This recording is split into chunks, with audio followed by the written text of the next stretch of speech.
हमने जो नाम दिए हैं वो ऐसे नाम है कि कोई गैर जानिबदार शख्स भी कहेगा कि ये जो लोग हैं ये बड़े रेप्यूटेबल लोग हैं, ये किसी एक पार्टी की तरफ नहीं है। लेकिन मैं आपको जो असल बात है ना वो ये है कि इस वक्त अगर पीडीएम के हालात ये हो गए हैं ना कि वो इस तरह के हरबों पे आ गए हैं तो उनका फिर सियासी मुस्तकबिल नहीं है। निगरान वजीर आला के लिए जो आपके नाम थे, दो उधर से नाम आ गए, पहले तो तय नहीं हुआ, आप कमेटी में, और लग ऐसा रहा है कि शायद कमेटी में भी ना होगा क्योंकि राणा सनाउल्लाह साहब कह रहे इलेक्शन कमीशन ही फैसला करेगा।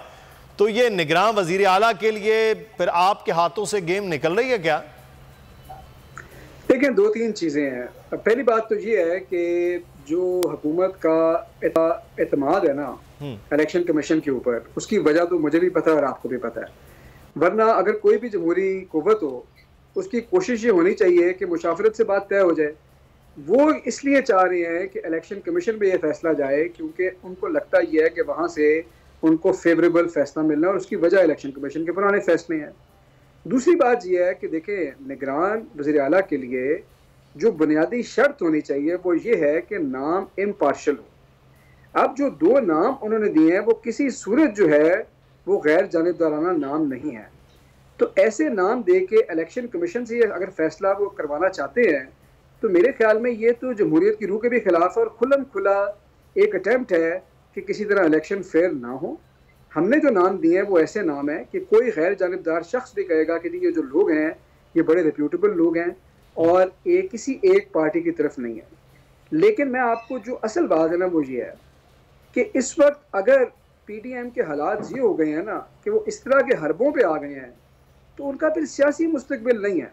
देखिए, अगर एक जमहूरी जमात जो है वो आवाम से डरने लग जाए और ये जो है इधर उधर के रास्ते बैक डोर इस्तेमाल करने लग जाए तो फिर जमहूरियत में उसका कोई मुस्तकबिल नहीं रहता। आपने देखा कि जब हमजा शहबाज वज़ीर आला थे और पंजाब में ज़िमनी इलेक्शन हुआ तो क्या हुआ, खुल के फैसले हो गए ना। हसन खावर साहब मोहब्बत और जंग में सब जायज़ करके वो कर रहे हैं सर। अब सियासत जो है वो एक जंग की सूरत इख्तियार कर गई है तो वो हर हरबा इस्तेमाल करेंगे। फिर उनको देखिए ना, उनको समझना पड़ेगा ना, ये जंग उनकी इमरान खान से नहीं है, ये जंग तो अब वो अवाम से कर रही है ना। देखिए, आप ये मुझे बताएं एक बात, मुस्लिम लीग नून हमारे मुखालिफ सही, उनकी फिर भी एक सियासी हैसियत थी। पिछले 8-10 महीने के अंदर वो कहाँ से गिरते गिरते इधर कहाँ आ गए हैं। जलसा करने की वो पोजीशन में नहीं है, बाहर उनके लोग अब निकलते नहीं है, इलेक्शनों से वो भाग रहे हैं। क्या वजह है? उसकी वजह है ना कि वो जब जमहूरियत को छोड़ के मैच फिक्सिंग की तरफ जाएंगे तो अवाम तो रिजेक्ट कर देंगे। तो अगर ये समझते हैं कि उनका मुकाबला पीटीआई से, तो पीटीआई से मुकाबला नहीं रहा, अभी अवाम से मुकाबला है। तो अगर उनके ख्याल में कि वो अपनी मर्जी का निगरान वज़ीर आला या जानिबदार बंदा लगाकर अवाम के फैसले मुस्तरद कर सकते हैं तो ये गलत फहमी दूर हो जाएगी उनकी, मेरे ख्याल है कुछ अरसे के अंदर। सही।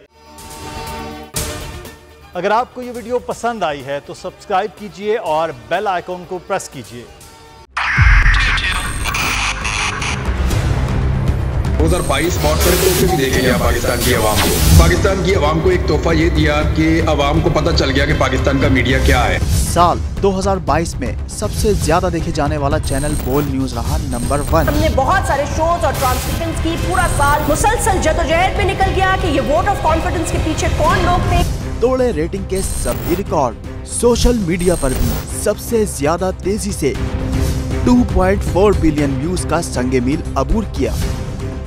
एंकर्स को भी आवाम में सबसे ज्यादा मकबूलियत मिली और सोशल मीडिया पर भी बोल रहा सब पर भारी।